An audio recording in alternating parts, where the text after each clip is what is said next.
अमरीकी नाकाबंदी और बहरी जहाज पर हमला। ईरान ने मुज़ाकरात के दूसरे दौर के लिए पाकिस्तान आने से इनकार कर दिया।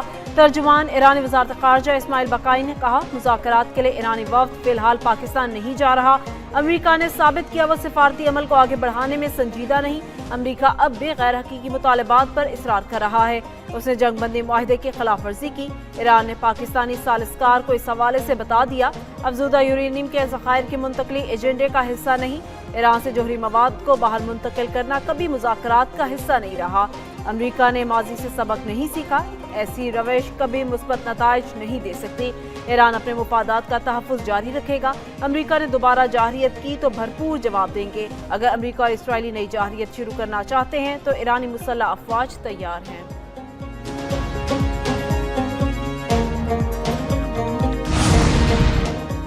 अमरीका ने ईरानी बहरी जहाज को कब्जे में ले लिया। अमरीकी सेंटकॉम ने ईरानी जहाज पर हमले की वीडियो जारी कर दी।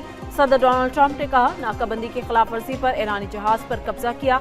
जहाज को रुकने की वार्निंग दी। ईरानी अमले ने सुनने से इनकार कर दिया। जहाज अब अमरीकी मैरीन्स के कब्जे में है। देख रहे हैं जहाज के अंदर क्या मौजूद है। ईरान ने बहरी जहाज पर फायरिंग को जंगबंदी की खिलाफ वर्जी करार दे दिया। तर्जुमान पासदारा ने इनकलाब ने कहा, जल्द अमरीकी फौज की कज़ाकी का जवाब देंगे। ईरानी तजारती जहाज चीन से ईरान आ रहा था।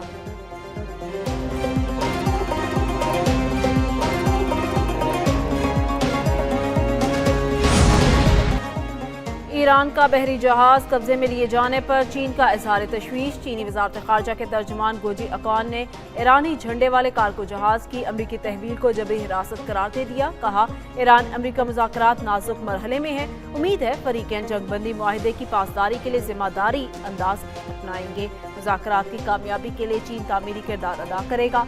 चीन के आबनाए हुर्मुज़ में कशीदगी कम करने के लिए तहम्मुल और इस्तेहकाम के इक़दाम की अपील।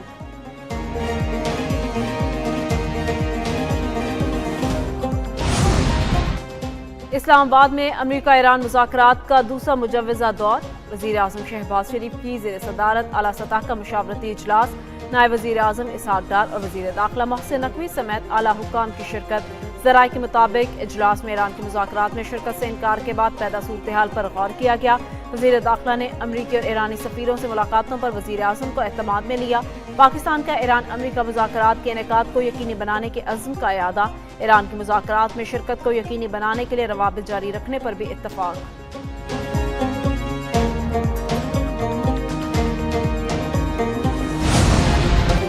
वज़ीर दाखिला भी अमरीका ईरान मुज़ाकरात के दूसरे दौर के लिए मुतहरिक। मोहसिन नकवी की दोनों मुल्कों के सफ़ीरों से मुलाकात। अमरीकी सफ़ीर नेटली बैकर की मुलाकात में पाक अमरीका ताल्लुकात के फ़रोग़ और ख़त्ते की सूरत हाल पर तबादला ख्याल। इस्लामाबाद मुज़ाकरात के दूसरे राउंड के लिए सिक्योरिटी इंतज़ामात पर बातचीत। अमरीकी सफ़ीर ने ख़त्ते में कशीदगी कम करने के लिए पाकिस्तान के मुखलिसाना किरदार को सराहा। वज़ीर दाखिला के ईरानी सफ़ीर रज़ा अमीरी से भी मुलाकात हुई। अमरीका ईरान मुज़ाकरात के दूसरे मरहले से मुतालिक इंतज़ामात पर तबादला ख्याल। ख़त्ते में कशीदगी कम करने के लिए सिफारती और मुज़ाकराती चैनल्स के ज़रिए पायदार हल की ज़रूरत पर जोर दिया गया। मोहसिन नकवी ने कहा, इस्लामाबाद में मुज़ाकरात के दूसरे मरहले के लिए तैयारियां मुकम्मल हैं।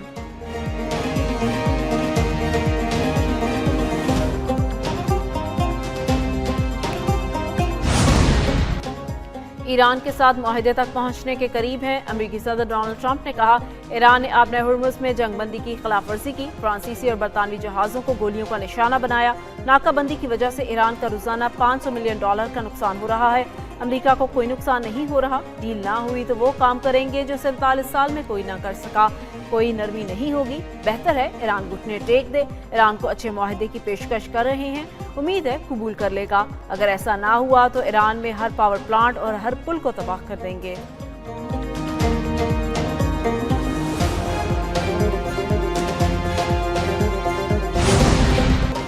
जंग किसी के भी मुफाद में नहीं है। ईरानी सदर मसूद पेज़ेशकियान का ईरानी खबर एजेंसी अर्ना को इंटरव्यू। कहा, कशीदगी कम करने के लिए हर मुमकिन सफारती और अखली रास्ता अख्तियार किया जाना चाहिए।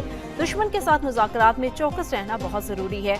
सरबराह नेशनल सिक्योरिटी कमेटी इब्राहिम अजीज़ी ने कहा, ईरान अपने पेशगी मुतालबात पर बदस्तूर कायम है। ईरान के रेड लाइन्स का एहतराम किया जाए।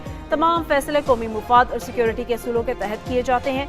तेहरान मुफादात के तहफ़्फ़ुज़ के लिए हर कदम उठाएगा। लेबनान का मामला निहायत अहम है। जंगबंदी बुनियादी शर्त है। मुंजमद असासे बहाल करना भी अहम शराइत में शामिल है। ईरान अपने असूलों से किसी सूरत पीछे नहीं हटेगा।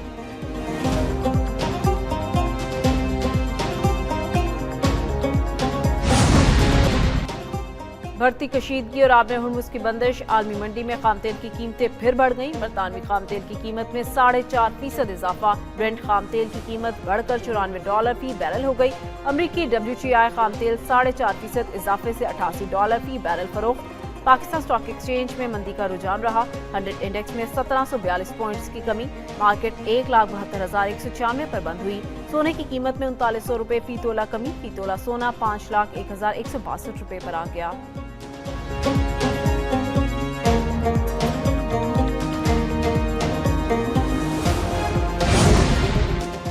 مناب میں بچے امریکی اور صہیونی فوج کے ہاتھوں شہید ہوئے۔ ایرانی صدر مسعود پزشکیان کا قومی یوم دختر کی مناسبت سے سوشل میڈیا پر پیغام، کہا شہید بیٹیوں کا خون ضائع نہیں جائے گا۔ ایران میں مناب میں امریکی حملے میں شہید ہونے والے بچوں کے والدین کا پوپ لیو کو خط لکھا، شہید بچوں کی آواز بننے پر آپ کا شکریہ ادا کرتے ہیں، آپ کا امن کا پیغام ضرور سنا جائے گا۔ وائٹ ہاؤس نے اب تک اس حملے پر کوئی معذرت نہیں کی۔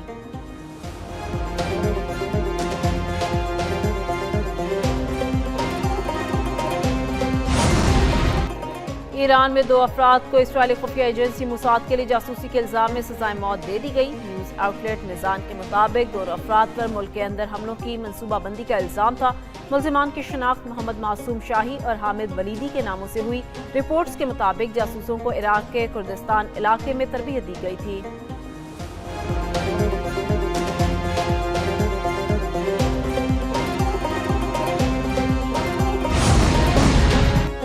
نائب وزیر اعظم اسحاق ڈار کا آسٹریلیا کی وزیر خارجہ پینی وانگ سے ٹیلی فونک رابطہ، 2 طرفہ تعلقات اور علاقائی صورتحال پر تبادلہ خیال۔ ترجمان دفتر خارجہ کے مطابق آسٹریلیا نے ایران اور امریکہ کے درمیان مذاکرات میں پاکستان کے تعمیری کردار کو سراہا اور سفارتی روابط کے فروغ میں پاکستان کی کوششوں کی تعریف کی۔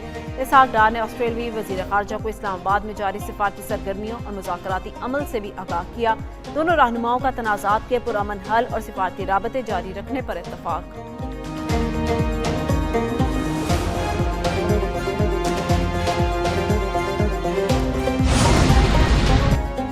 نااہل مودی کے ریاست بھارت عالمی ذمہ داریاں پوری کرنے میں بھی ناکام۔ بین الاقوامی نیوز ایجنسی رائٹر کے مطابق بھارتی حکومت نے اقوام متحدہ کی عالمی ماحولیاتی کانفرنس 2028 کی میزبانی کی پیشکش واپس لے لی۔ بھارتی جریدے انڈیا ٹوڈے کے مطابق فیصلہ ایک یو ٹرن ثابت ہوا۔ مودی نے 2028 کانفرنس کی میزبانی کے لیے پیشکش کی تھی۔ یہ فیصلہ صرف ایک ایونٹ کی منسوخی تک محدود نہیں بلکہ بھارت کی ساکھ کے لیے بھی بڑا دھچکا ہے۔ بھارت پہلے ہی 2035 کے لیے اپنے قومی ماحولیاتی اہداف جمع کرانے کے 2 ڈیڈ لائنز کو بھی نظر انداز کر چکا ہے۔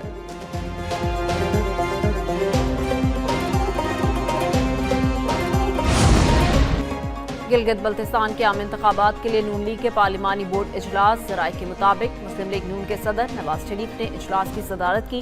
نائب وزیر اعظم اسحاق ڈار، وفاقی وزیر احسن اقبال، امیر مقام اور رانا ثناء اللہ اجلاس میں شریک ہوئے۔ گلگت بلتستان کے 24 حلقوں کے لیے ٹکٹس پر حتمی مشاورت، پارٹی امیدواروں کے ناموں کو آج حتمی شکل دیے جانے کا امکان۔ الیکشن کمیشن کے مطابق گلگت بلتستان انتخابات کے لیے پولنگ 7 جون کو ہوگی۔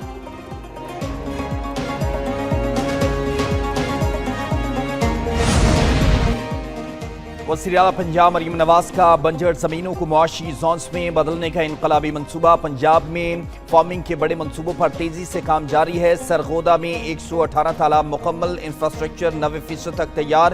منصوبے میں پانی فراہمی کا نظام 92% مکمل۔ 500 ایکڑ پر مشتمل سرغودا شرم فارمنگ منصوبہ پنجاب میں پہلی بار جدید سائنسی بنیادوں پر جھینگوں کی فارمنگ۔ وزیر اعلیٰ پنجاب مریم نواز شریف کی ٹیم کو منصوبے پر تیز پیش رفت پر شاباش۔ سندھ میں فیول سبسڈی اسکیم کے تحت 3974 گاڑیوں کو ادائیگی، 14 کروڑ 67 لاکھ روپے جاری۔ وزیر اعلیٰ سندھ مراد علی شاہ کی زیر صدارت سبسڈی عمل درآمد کا جائزہ اجلاس۔ وزیر اعلیٰ کا مستحق ٹرانسپورٹرز کو فوری ریلیف فراہم کرنے کا حکم۔ مراد علی شاہ نے کہا ڈیٹا کی غلطیوں کی بنیاد پر تاخیر برداشت نہیں کی جائے گی، ٹیکنالوجی کے ذریعے شفافیت اور کارکردگی بہتر بنائی جائے، سبسڈی شفاف، بروقت اور مستحق افراد تک پہنچائی جائے۔ وزیر اعلیٰ کا بغیر روٹ پرمٹ یا فٹنس سرٹیفکیٹ گاڑیوں کے خلاف سخت کارروائی کا حکم۔